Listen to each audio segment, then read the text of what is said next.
Good morning students. हम पढ़ रहे हैं कंपेयरिंग क्वांटिटीज़। इसकी एक एक्सरसाइज हम कर चुके। आज आप एक 8.2 देखिए। सेवन्थ क्लास में आपने थोड़ा सा प्रॉफिट एंड लॉस के बारे में पढ़ा होगा, परसेंटेज पढ़ रखा है आपने। बेटा सीपी होता है कॉस्ट प्राइस, जितने में हम कोई चीज़ खरीदते हैं। एसपी होता है सेलिंग प्राइस, जितने में हम उसको बेच देते हैं। अगर हमने कोई चीज़ 10 रुपये में ख़रीद के 12 रुपये में बेच दी तो 10 रुपीज़ हो गया कॉस्ट प्राइस और 12 हो गया सेलिंग प्राइस। और अगर जब सेलिंग प्राइस ज़्यादा हो जाता है, ज़्यादा पैसे में बेच रहे हैं, तो हमें क्या होता है? प्रॉफिट। एसपी ज़्यादा होता है तो प्रॉफिट होता है, एसपी कम होता है तो लॉस होता है। प्रॉफिट और लॉस हमेशा ये कॉस्ट प्राइस पे निकाले जाते हैं। इसने जो ये सॉल्यूशन है मेरे पास, इसने 100 मान के यूनिटरी मेथड से कर रखा है। ऐसे भी कर सकते हैं, चलो ऐसे ही समझ रहे हैं आप। क्वेश्चन नंबर फर्स्ट पढ़िए। A man go 10% increase in his salary if his new salary is ₹154,000। Find his original salary. देखो इसने क्या किया, यहाँ पे मैं दोनों तरीके से बताऊंगा। इसने क्या किया, ओरिजिनल सैलरी एक्स मान ली, 10% इंक्रीज हो गया, यानी 100 पे 10% का मतलब 10, तो 10 हो के एक 110 हो गई। अब इसने यूनिटरी मेथड लगाया। न्यू सैलरी 110 तो ओरिजिनल सैलरी 100, 6 क्लास का मेथड है। न्यू सैलरी अगर ₹1 हो तो ओरिजिनल सैलरी ये 110 डिवाइड में आ जाएगा।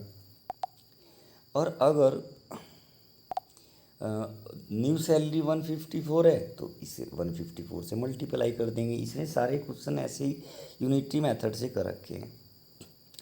100 मान के जो प्रॉफिट कह रहा है प्रॉफिट, लॉस कह रहा है लॉस, इंक्रीज कह रहा है इंक्रीज, डिक्रीज कह रहा है डिक्रीज।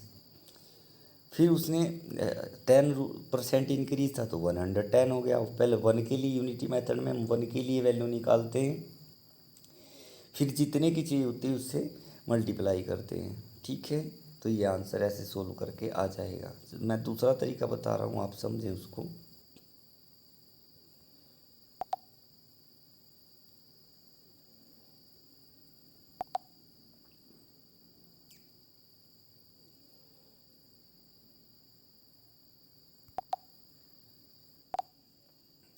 हाँ देखिए, मैं बता रहा हूँ।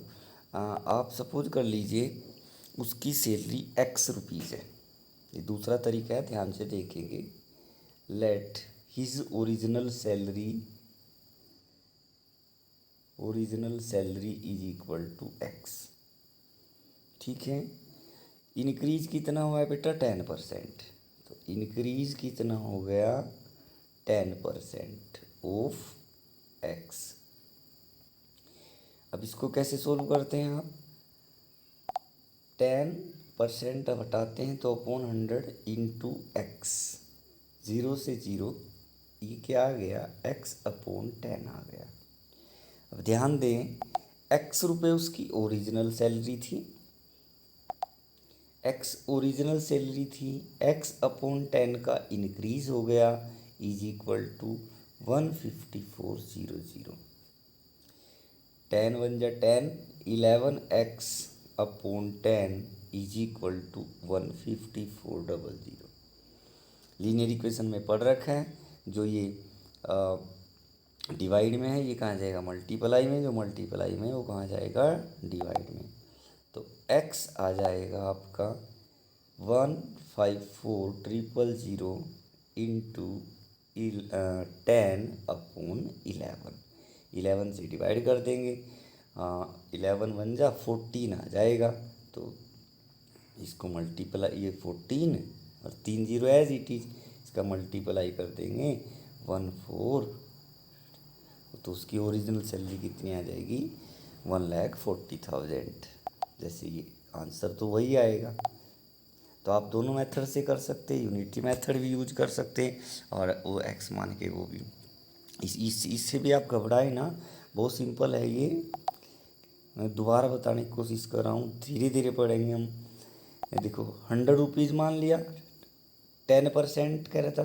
परसेंट का मतलब 100 पे ही होता है, आउट ऑफ 100 ही होता है। तो 110 हो गया। अब इसने यहाँ ये यूनिटरी मेथड देखिए, क्लास 6 में पढ़ते थे कि भाई 4 बुक का कॉस्ट 40 रुपीज़ है, तो 6 का कितना हुआ। तो पहले हम 1 का निकाल लेंगे, ये 1 का निकाल रखा है, डिवाइड करेंगे, फिर जितने का चाहिए उससे मल्टीप्लाई, 40 को 4 से डिवाइड किया 10 आ गया, फिर 10 को 8 से इंटू कर दिया 80 आ गया। ठीक है, नेक्स्ट क्वेश्चन देखिए आप। On Sunday 845 people went to the zoo. On Monday only 169 people went. What is the percent decrease? तो पहले तो कितने कमी आई ये निकाल लीजिए आप। इसने ये दिखा रखा है सीधा सीधा। 845 में से 676 को माइनस कर दिया। अब जब परसेंट निकालते हैं तो जो डिक्रीज है इंक्रीज है वो ऊपर, नीचे टोटल। तो 676 अपॉन 845 इंटू 100, 80% आंसर आ गया। नेक्स्ट क्वेश्चन देखिए। A shopkeeper buy 80 article ₹4,2,400 and sell them for a profit of 16%। Find the selling price. देखो इसने भी ये यूनिटरी मेथड लगाया है। Number of article 80, cost of price ये हो गया, प्रॉफिट ये हो गया। तो बस कॉस्ट प्राइस ने 100 मानी तो प्रॉफिट हो रहा है, सेलिंग प्राइस ज़्यादा होगा तो 100 पे जो परसेंट होता है वो एक्चुअल में मान लीजिए ये 116 आ गया। फिर 1 के लिए 100 डिवाइड में आया, फिर कितना था 240 था, 2400 था तो उससे इंटू कर दिया, ये आंसर आ गया। अब आर्टिकल कितने थे 80 थे, ये 80 आर्टिकल का आया तो 1 आर्टिकल के लिए 80 से डिवाइड कर दिया। नेक्स्ट देखिए बेटा। Cost of an article was 15,500 rupees, 450 were spent on it's repair. If it is sold for a profit of 15%, find the selling price. बेटा ध्यान दें, कॉस्ट प्राइस इतने की उसकी कीमत थी, इतना रिपेयर हो गया तो टोटल उसके लिए तो उसको सारा खर्चा उसके लिए तो कॉस्ट प्राइस ये हो जाएगा। अब इसने यूनिटरी मेथड लगा रखा है। प्रॉफिट कितना 15% का तो कितना हो गया 115। वैन सी पी इज, जब कॉस्ट प्राइस 100 है तो सेलिंग प्राइस 115 है।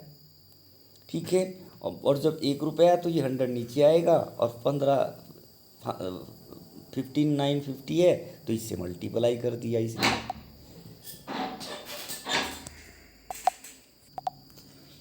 ठीक है, तो बेटा ये इससे मल्टीप्लाई कर लिया हमने, 115 अपॉन 100 इंटू ये 15,950 से इसको आप सोल्व कर लेंगे, ये आंसर आ जाएगा। चलिए नेक्स्ट क्वेश्चन देखते हैं बेटा 5। ए VCR and TV were about ₹4,8,000 each. The shopkeeper made a loss of 4% on the VCR and a profit of 8% on the TV. Find the gain और loss percent in the full transaction. बेटा आपको ऐसा लग रहा होगा कि 8,000 का purchase किया था एक का, और एक पे 4% है और दूसरे पे 8% है, तो भाई 8% का प्रॉफिट हो रहा है, 4% का लॉस हो रहा है, तो नेट प्रॉफिट आपको 4% लग रहा होगा, पर ऐसा नहीं है। ध्यान से देखेंगे क्वेश्चन को। इसमें क्या है ये देखो, VCR का कॉस्ट कितना दिया 8,000, तो इसका दो चीज़ें, एक VCR एक TV, तो दोनों का उसके लिए सेलिंग प्राइस कितना हो गया, सॉरी कॉस्ट प्राइस, वो VCR और TV दोनों को 8,000 और 8,000 यानी 16,000 उसके लिए कॉस्ट प्राइस हो गया। ठीक है, अब इसने फिर वो यूनिटरी मेथड यूज किया है। सेलिंग प्राइस ऑफ VCR पे लॉस हुआ है तो 100 में से 4 गए 96, तो इसने when CP is ₹1 then SP is equal to 96 upon 100, ये 100 मल्टीप्लाई में है, यूनिटरी मेथड है, डिवाइड में जाएगा। जब 8,000 था तो इसने 8,000 के लिए निकाल लिया 7680। अब TV पे प्रॉफिट ले रहा है 8%, तो ऐसे ही इसने TV का 108 करके यूनिटरी मेथड यूज करके TV का सेलिंग प्राइस निकाल लिया, ये आ गया 8640। अब total total SP total selling price कितना हो गया उसका 16,320 रुपीज़। अब देखो यहाँ पे सेलिंग प्राइस कॉस्ट प्राइस से ज़्यादा है, तो यहाँ पे क्या हो रहा है, प्रॉफिट हो रहा है। प्रॉफिट कितने रुपीज़ का हो रहा है, 320 का। अब प्रॉफिट परसेंट निकालना है तो 320/16,000 इंटू 100 दैट इज़ 2% आ जाएगा। क्लियर। चलो आप कितना ही करेंगे, बाकी के क्वेश्चन हम इसकी नेक्स्ट वीडियो में करेंगे।